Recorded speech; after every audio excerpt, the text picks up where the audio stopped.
edit out what you don't want. So tonight I want to tell you the story of Granny Glittens and her amazing mittens. Granny Glittens lived in a little house on the edge of the village with her cat. And Granny Glittens knit mittens.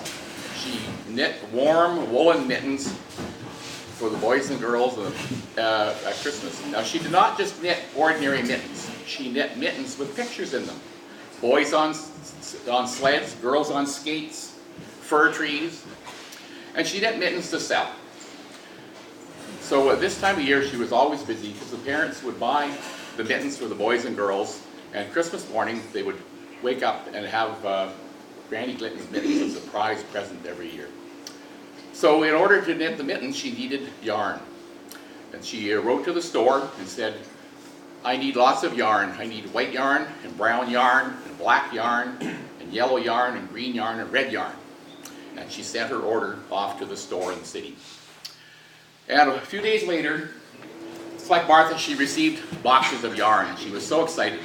And she opened them up, and every box had the same thing. White yarn. Boxes and boxes of white yarn. And with the yarn was a letter.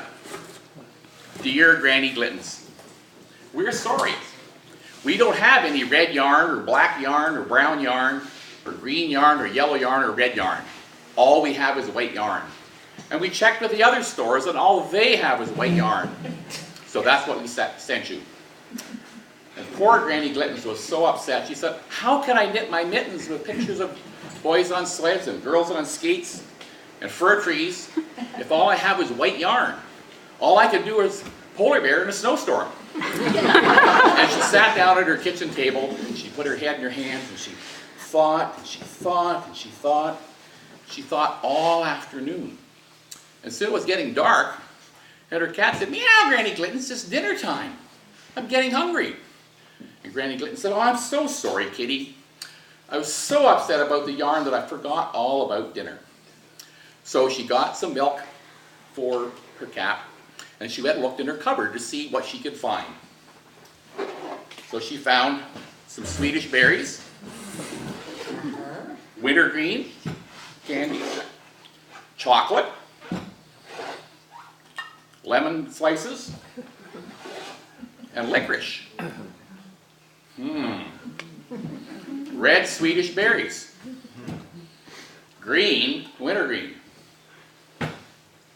brown chocolate, black licorice, and yellow lemon drops. And she said to her cat, I wonder. Well, the only way to find out is to find out. So she got busy and she put some more wood on the fire on the wood stove. And she got out 5 pots. She filled them all up with water. And soon the water was getting hot. And into one, she put in the lemon drops. And another one, the chocolate. And in the third one, the Swedish berries. And the wintergreen. And what do we have left? The licorice. And got all the water boiling. And got all her wooden spoons. And she stirred them all up until everything was dissolved. And then she said, well, let's try. So she put in some white yarn. And she stirred and she stirred and she stirred. And then a while later, she took out all the she hung it up to dry. And into lemon drops, she got yellow yarn. And from the wintergreen, green yarn, brown yarn, and the chocolate, and black yarn and the licorice. So all evening long, she took all her yarn and she dyed them all the colors and she kept some white and she hung them all up to dry, and finally it was really, really late at night and she said, oh, I've got all the yarn dyed. And the cat said, meow, Granny Glittens, that looks really good, but have you had any dinner? And Granny Glittens said, I've been so excited and so busy with the yarn that I forgot to have anything to eat. And she said, this yarn looks good enough to eat. So she took a little bit of the licorice yarn, and it tasted great.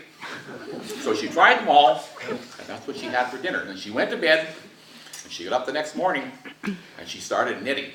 And the needles were knitting and flashing in the morning, and the afternoon, and the evening.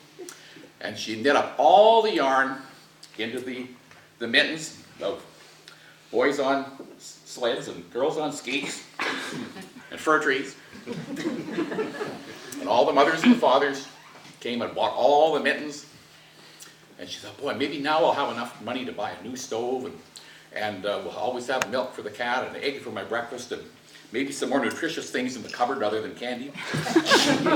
So Christmas morning, all the boys and the girls opened their presents, and they got their mitts, and they thought they looked great, and they went out to play. And of course, you know, with fresh snow, sooner or later, somebody tested the snow, and they tasted their mittens, and they ate them. So from then on, Granny Glittens was knitting mittens year-round.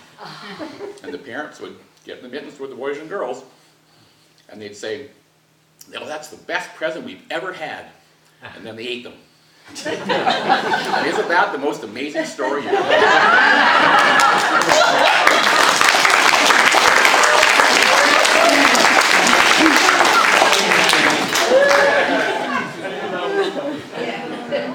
Now Martha said, she said, oh yeah, I'll help you with the candies.